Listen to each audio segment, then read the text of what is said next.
এসআইআরের কাজ কোন পর্যায়ে? ফের সরেজমিনে খতিয়ে দেখতে নির্বাচন কমিশন। রাজ্যে ডেপুটি নির্বাচন কমিশনারের নেতৃত্বে 4 সদস্যের টিম উত্তর এবং দক্ষিণ 24 পরগনা, উত্তর এবং দক্ষিণ কলকাতা, দক্ষিণ 24 পরগনার আধিকারিকদের সঙ্গে তারা কথা বলবেন এবং বারবার প্রশিক্ষণের পরেও কেন সমস্যা হচ্ছে তা জানতে চাইবে কমিশন। রুমা পাল এই মুহূর্তে সরাসরি আমাদের সঙ্গে রয়েছেন। রুমা, ইতিমধ্যেই নির্বাচন কমিশনের একটি দল তারা রাজ্যে এসে পৌঁছেছে। আগামী কয়েকদিন কি কি কর্মসূচি রয়েছে, কি কি বৈঠক করার কথা? দেখো, এই রাজ্যের দায়িত্বপ্রাপ্ত যিনি senior deputy election commissioner Gyanesh Bharati এসছেন, তার সঙ্গে আরও 3 জন এসছেন এবং ইতিমধ্যেই বৈঠক শুরু হয়েছে বেঙ্গল চেম্বার অফ কমার্সে। মুখ্য নির্বাচনী আধিকারিক মনোজ কুমার আগরওয়াল সহ অন্যান্য আধিকারিকরা রয়েছেন। কলকাতা উত্তর এবং কলকাতা দক্ষিণের ডিইওরা রয়েছেন এবং তার সঙ্গে সঙ্গে ইআরওরা রয়েছেন। কলকাতা উত্তর এবং দক্ষিণ অবশ্যই এটা প্রথম ধাপে বৈঠক হবে, নির্ধারিত সময়ের কিছুটা পরেই কিন্তু এই বৈঠক শুরু হয়েছে। অন্যদিকে দ্বিতীয় ধাপে শুরু হবে আলিপুরে হবে, সেটা দক্ষিণ 24 পরগনাকে নিয়ে হবে। দেখো, সবথেকে বড় কথা, নির্বাচন কমিশন এসআইআর প্রক্রিয়া শুরু হওয়ার পর ধাপে ধাপে কিন্তু এই রাজ্যে এসেছে। এবার হচ্ছে যে কী ধরনের সমস্যার সম্মুখীন হতে হচ্ছে বিভিন্ন জেলাকে আলাদা আলাদা করে কিন্তু তারা সেই বিষয়ে কিন্তু সরজমিনে মুখোমুখি কিন্তু বৈঠকে সেটা জানতে চাইছেন। অন্যদিকে সবথেকে বড় প্রশ্ন ছিল বিএলওদের, কারণ বিএলওদের কিন্তু সবসময় ফর্ম নেওয়ার পর তাদের কিন্তু ডিজিটাইজ করার কথা বলা হচ্ছে এবং সেক্ষেত্রে কিন্তু বাড়তি কাজের চাপ, কারণ যেহেতু এখানে ডেটা এন্ট্রি অপারেটর কিন্তু দেওয়া হয়নি, কমিশনের তরফ থেকে রাজ্যের কাছে ডেটা এন্ট্রি অপারেটর চাওয়া হয়েছিল, সেক্ষেত্রে কিন্তু ডেটা এন্ট্রি অপারেটর পায়নি এবং কমিশন সূত্রে খবর বিহারের ক্ষেত্রে কিন্তু 1000 ডেটা এন্ট্রি অপারেটর ছিল, সেক্ষেত্রে কিন্তু এখানে এই রাজ্যে সেটা নয় এবং সেক্ষেত্রে বিএলওদের ওপরেই কিন্তু দায়িত্ব বর্তাচ্ছে।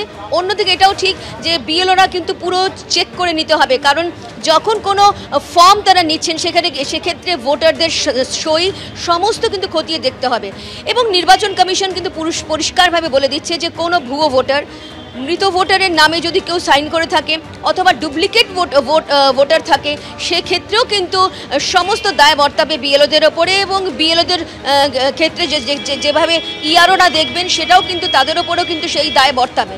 অন্যদিকে আরও একটা বিষয় বলা হচ্ছে যে বারবার যে ডিজিটাইজের কথা বলা হচ্ছে, এবার কিন্তু নির্বাচন কমিশন এআই এর সাহায্য নেবে।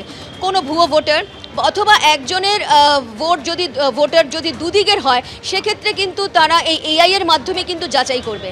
অর্থাৎ ধাপে ধাপে এগোচ্ছে বটে, তবে এটা ঠিক নির্বাচন কমিশন যেটা চাইছে বিএলওদের থেকে, বিএলওরা সেটাও কিন্তু বিক্ষোভের মাধ্যমে কিন্তু তারা বলেছেন যে তাদের কিন্তু এই ডিজিটাইজ করতে কিন্তু তারা অসুবিধার সম্মুখীন হচ্ছেন, কিন্তু তা সত্ত্বেও এখন কিন্তু কয়েকটা দিন মাত্র বাকি রয়েছে। 4 ডিসেম্বর 4 ডিসেম্বর পর্যন্ত কিন্তু এই প্রক্রিয়া চলবে। 9 ডিসেম্বরে খসড়া তালিকা প্রকাশ পাবে। এরপর বলে রাখি যে নির্বাচন কমিশনের তরফ থেকে যারা ফর্ম পায়নি তাদের জন্য কিন্তু আলাদা নাম্বার দিয়েছে, 1950-তে তারা ফোন করে জানাতে পারবেন এবং অন্যদিকে 9 ডিসেম্বর যেটা খসড়া তালিকা প্রকাশ পেয়েছে এবং পাবে, সেক্ষেত্রে কিন্তু দেখা যাবে কারোর যদি কোনো নাম না থাকে সেটা কিন্তু তারা আবারও ক্লেম করতে পারবে এবং ক্লেম করার পর কিন্তু 7 ফেব্রুয়ারিতে গিয়ে আবার একদম চূড়ান্ত ভোটার তালিকা প্রকাশ পাবে।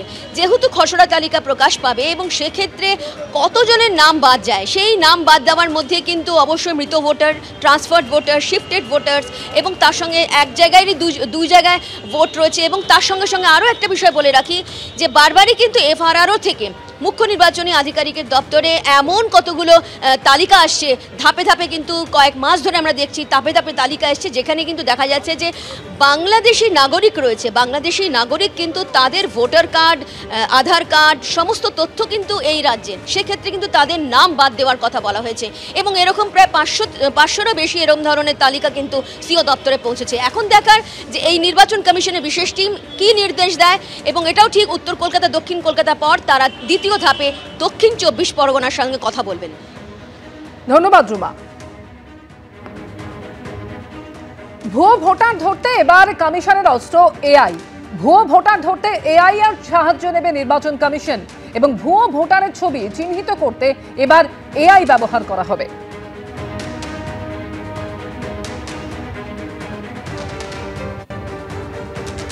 ভুয়ো ভোটার খুঁজতে এআই এর সাহায্য নেবে কমিশন, আগেই এই হুঁশিয়ারি দিয়েছিলেন শুভেন্দু অধিকারী। একটা লোকের নাম রাখতে দেব না আমরা, বাংলাদেশি মুসলিম অবৈধ অনুপ্রবেশকারী। এআই ফটো স্ক্যান হবে এবং যারা পিতামাতার জায়গায় অন্য রিলেটিভ লিখে দেবেন, ইলেকশন কমিশনের সফটওয়্যার সেটা নেবে না। ইলেকশন কমিশন আধুনিক প্রযুক্তি নিয়ে পশ্চিম বাংলার ময়লা আবর্জনা পরিষ্কার করার কাজে লেগেছে। এটাকে আমরা বলবো দামি ব্লিচিং আর ফিনাইল ব্যবহার করছে। আর গর্তে কার্বলিক অ্যাসিড দিলে যেমন সাপ বেরোয়, এরা তেমনি রাস্তায় বেরিয়েছে। কেউ ভারতে কাটিয়েছেন 5 বছর, কেউ তারও বেশি। কিন্তু এসআইআর শুরু হতেই বাংলাদেশে ফেরার ঢল নেমেছে। উত্তর 24 পরগনার স্বরূপনগরে দেখা গেল দেশে ফিরতে অপেক্ষা করছেন শয়ে শয়ে মানুষ।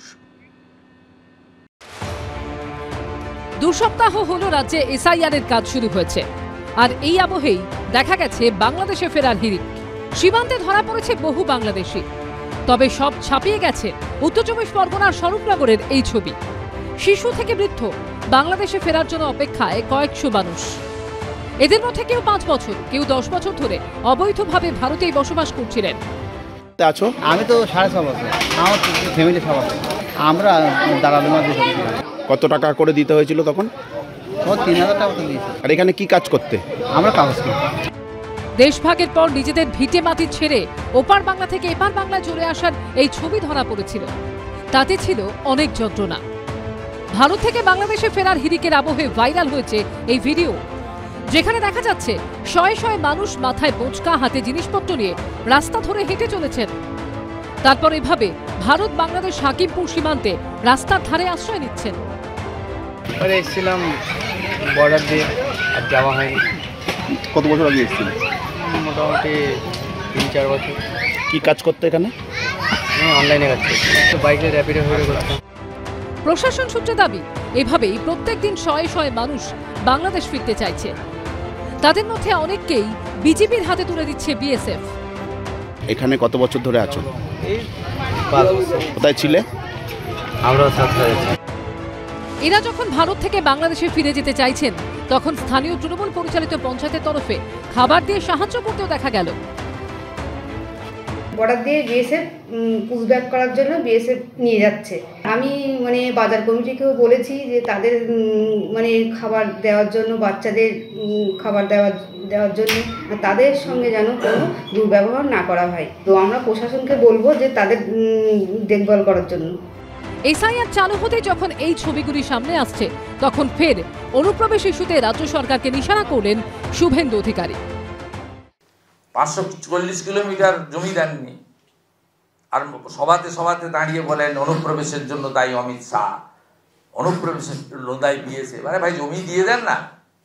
16 সাল থেকে রাজনাথ সিং লিখছেন, অমিত শাহজি নিজের নবান্নতে গিয়ে মিটিং করেছেন ইস্টার্ন জোনের, আপনার অফিসে গিয়ে মিটিং করেছেন, আপনার আপ্যায়ন গ্রহণ করেছেন, আমরা দেখেছি টিভিতে, মিডিয়াতে। আপনি জমি দিয়ে দেন, তারপরে যদি বেড়া না দেয় আমরা আপনার সঙ্গে আওয়াজ তুলবো যে বিএসএফ দায়ী। এসআইআর এর কাজ একদিন শেষ হবে, নতুন করে ভোটার তালিকা বের হবে, কিন্তু অনুপ্রবেশ সমস্যা কি মিটবে কোনোদিন?